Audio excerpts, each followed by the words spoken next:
Kisah Wali Songo, Sunan Gunung Jati. 1.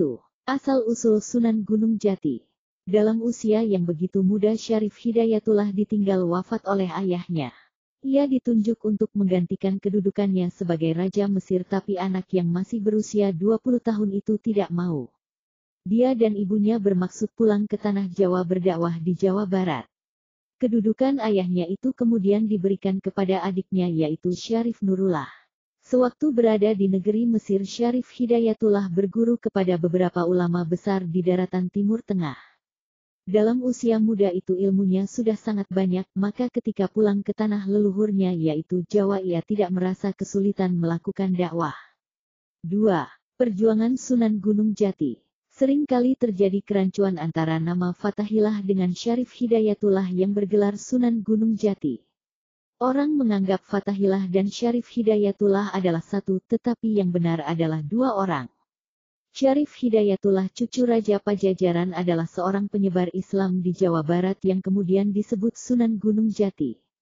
Sedangkan Fathahillah adalah seorang pemuda Pasai yang dikirim Sultan Trenggana membantu Sunan Gunung Jati berperang melawan Portugis.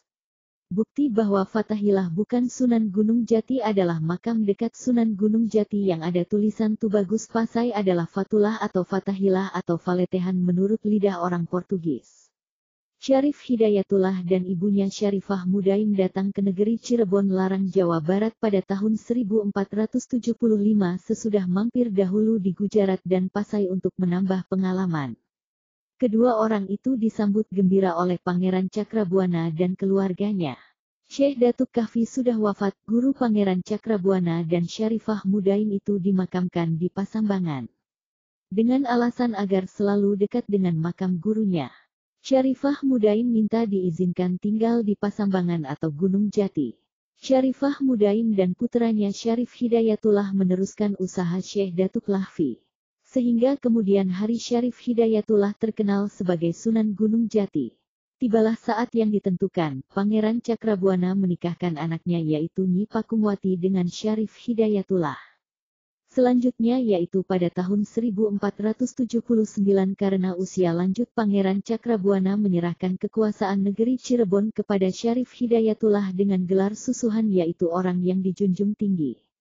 Disebutkan, pada tahun pertama pemerintahannya Syarif Hidayatullah berkunjung ke Pajajaran untuk mengunjungi kakeknya yaitu Prabu Siliwangi. Sang Prabu diajak masuk Islam kembali tetapi tidak mau. Meski Prabu Siliwangi tidak mau masuk Islam, dia tidak menghalangi cucunya menyiarkan agama Islam di wilayah Pajajaran. Syarif Hidayatullah kemudian melanjutkan perjalanannya ke Serang. Penduduk Serang sudah ada yang masuk Islam dikarenakan banyaknya saudagar dari Arab dan Gujarat yang sering singgah ke tempat itu. Kedatangan Syarif Hidayatullah disambut baik oleh Adipati Banten. Bahkan Syarif Hidayatullah dijodohkan dengan puteri Adipati Banten yang bernama Nyi Kawungten. Dari perkawinannya inilah kemudian Syarif Hidayatullah dikaruniai dua orang putera yaitu Nyi Ratu Winaon dan Pangeran Sebakingking.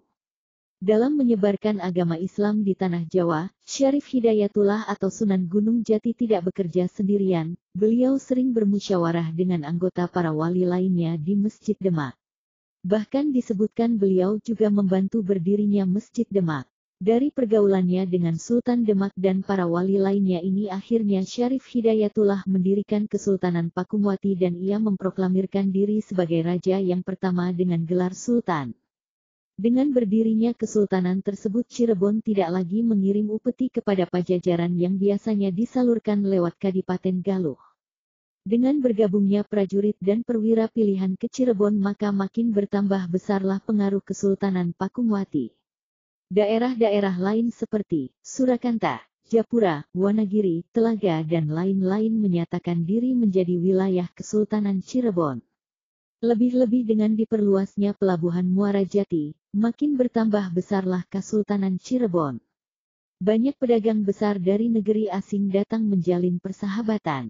Di antaranya dari negeri Tiongkok. Salah seorang keluarga istana Cirebon kawin dengan pembesar dari negeri Cina yang berkunjung ke Cirebon yaitu Ma Huan. Maka jalinan antara Cirebon dan negeri Cina makin erat. Bahkan Sunan Gunung Jati pernah diundang ke negeri Cina dan kawin dengan puteri Kaisar Cina bernama Puteri Ong Tien. Kaisar Cina pada saat itu dari dinasti Ming juga beragama Islam. Dengan perkawinan itu sang kaisar ingin menjalin erat hubungan baik antara Cirebon dan negeri Cina. Hal ini ternyata menguntungkan bangsa Cina untuk dimanfaatkan dalam dunia perdagangan. Sesudah kawin dengan Sunan Gunung Jati, Puteri Ongtien diganti namanya menjadi Nyi Ratu Rara Semanding. Kaisar ayah Puteri Ongtien ini membekali puterinya dengan harta benda yang tidak sedikit. Sebagian besar barang-barang peninggalan Puteri Ongtien yang dibawa dari negeri Cina itu sampai sekarang masih ada dan tersimpan di tempat yang aman. Istana dan Masjid Cirebon kemudian dihiasi lagi dengan motif-motif hiasan dinding dari negeri Cina. Masjid Agung Sang Cipta Rasa dibangun pada tahun 1980 atas prakarsa Nyi Ratu Pakumwati atau istri Sunan Gunung Jati. Dari pembangunan masjid itu melibatkan banyak pihak diantaranya Wali Songo dan sejumlah tenaga ahli yang dikirim oleh Raden Patah. Dalam pembangunan itu Sunan Kalijaga mendapat penghormatan untuk mendirikan Soko Tatal sebagai lambang persatuan umat. Selesai membangun masjid, diteruskan dengan membangun jalan raya yang menghubungkan Cirebon dengan daerah-daerah kadipaten lainnya untuk memperluas pengembangan Islam di seluruh tanah Pasundan. Prabu Siliwangi hanya bisa menahan diri atas perkembangan wilayah Cirebon yang semakin luas itu. Bahkan wilayah Pajajaran sendiri sudah semakin terhimpit. Pathak Warak menyumpah-nyumpah, hatinya marah sekali diperlakukan seperti itu. Apalagi dilihatnya para tamu undangan menertawakan kekonyolan itu, dia pun semakin malu. Hampir saja Roroyono ditamparnya kalau tidak ingat bahwa gadis itu adalah puteri gurunya. Pada tahun 1511 Malaka diduduki oleh bangsa Portugis. Selanjutnya mereka ingin memperluas kekuasaannya ke Pulau Jawa. Pelabuhan Sunda Kelapa yang jadi incaran mereka untuk menancapkan kuku penjajahan. Demak Bintoro tahu bahaya besar yang mengancam Kepulauan Nusantara. Oleh karena itu Raden Patah mengirim Adipati Unus atau Pangeran Sabranglor untuk menyerang Portugis di Malaka. Ada salah seorang pejuang Malaka yang ikut ke tanah Jawa yaitu Fatahillah. Ia bermaksud meneruskan perjuangannya di tanah Jawa. Dan di masa Sultan Trenggana ia diangkat menjadi panglima perang. Pengalaman adalah guru yang terbaik. Dari pengalamannya bertempur di Malaka tahulah Fatahillah titik-titik lemah tentara dan siasat Portugis. Itu sebabnya dia dapat memberi komando dengan tepat dan setiap serangan Demak Cirebon selalu membawa hasil gemilang. Akhirnya Portugis dan Pajajaran kalah. Portugis kembali ke Malaka, sedang tentara Pajajaran cerai-berai tak menentuk arahnya. Selanjutnya Fatahillah ditugaskan mengamankan Banten dari gangguan para pemberontak yaitu sisa-sisa pasukan Pajajaran.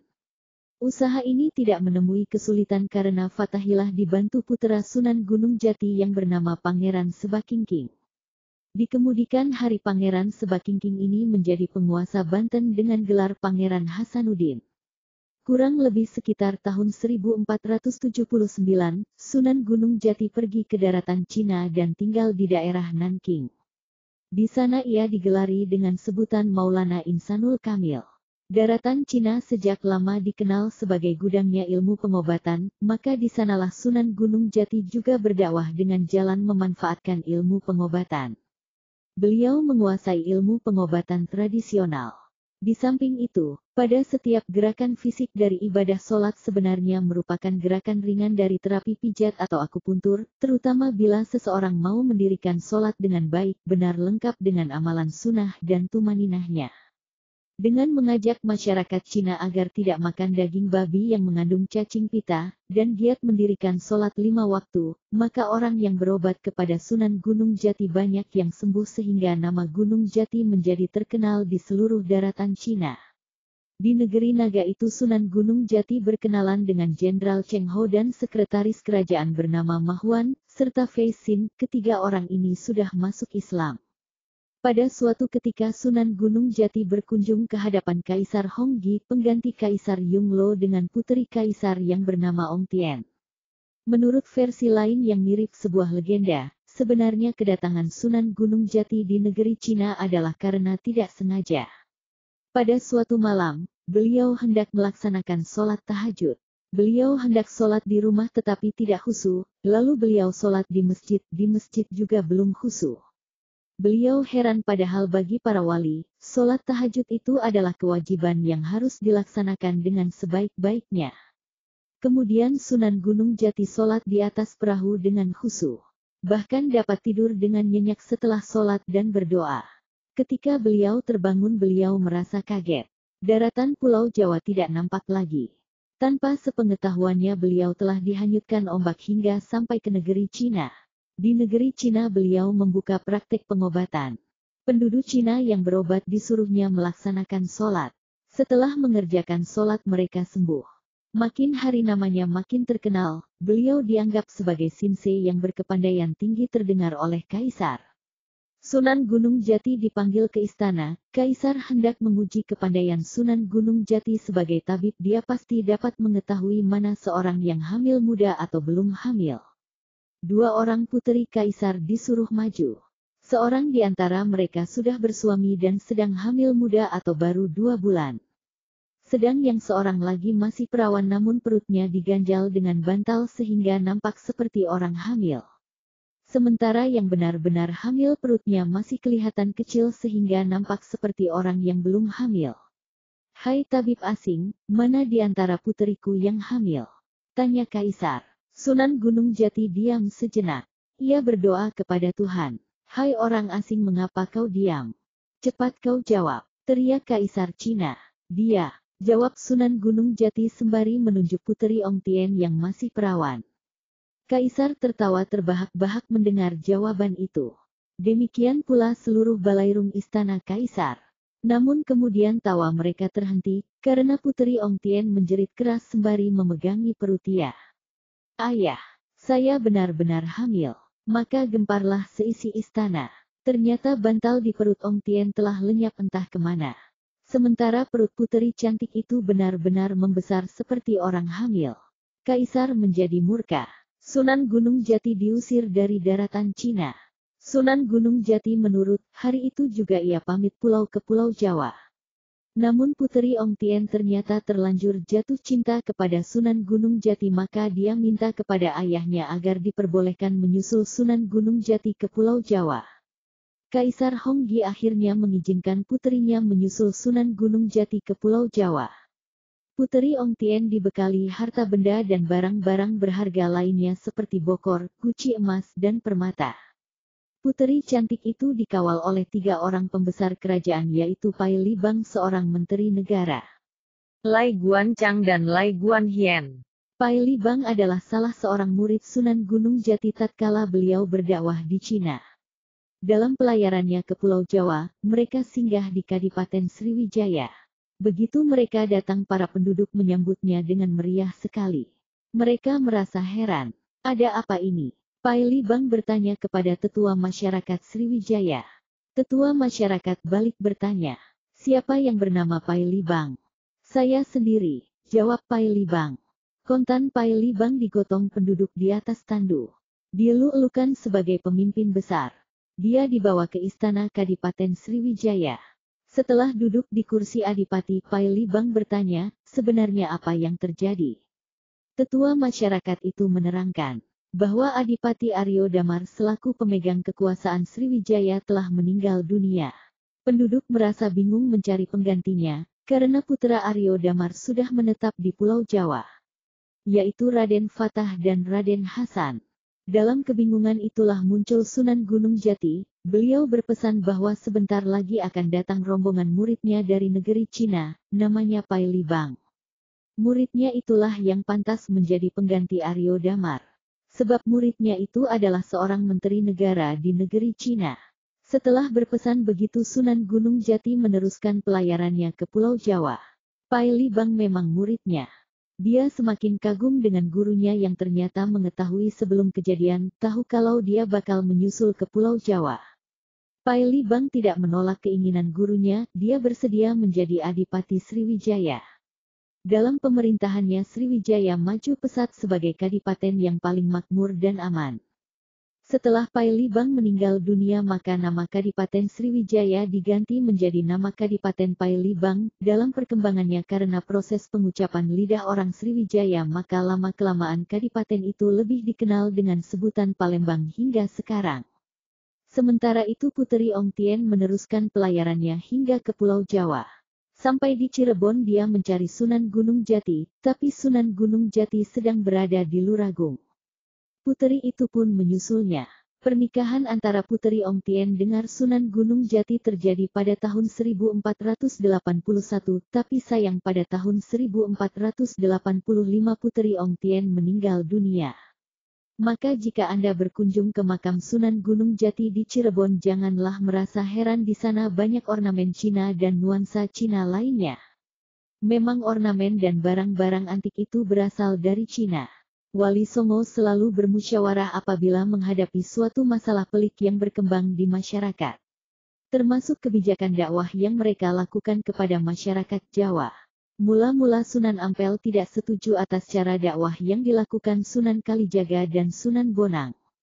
Namun Sunan Kudus mengajukan pendapatnya. Saya setuju dengan pendapat Sunan Kalijaga, bahwa adat istiadat lama yang masih bisa diarahkan kepada agama tauhid maka kita akan memberikannya warna islami.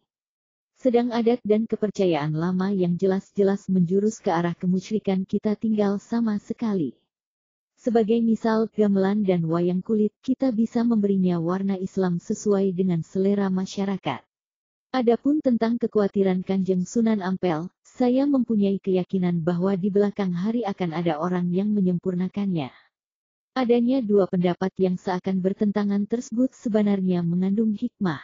Pendapat Sunan Kalijaga dan Sunan Kudus ada benarnya, yaitu agar Islam cepat diterima oleh orang Jawa, dan ini terbukti dikarenakan dua wali tersebut pandai mengawinkan adat istiadat lama yang dapat ditolerir Islam, maka penduduk Jawa banyak yang berbondong-bondong masuk agama Islam. Pada prinsipnya mereka mau menerima Islam dengan lebih dahulu dan sedikit demi sedikit kemudian mereka akan diberi pengertian akan kebersihan tauhid dalam iman mereka. Sebaliknya, adanya pendapat Sunan Ampel yang menginginkan Islam harus disiarkan dengan murni dan konsekuen juga mengandung hikmah kebenaran yang hakiki, sehingga membuat umat semakin berhati-hati menjalankan syariat agama secara benar dan bersih dari segala macam bid'ah. Inilah jasa Sunan Ampel yang sangat besar, dengan peringatan inilah beliau telah menyelamatkan akidah umat agar tidak tergelincir ke lembah musyrik.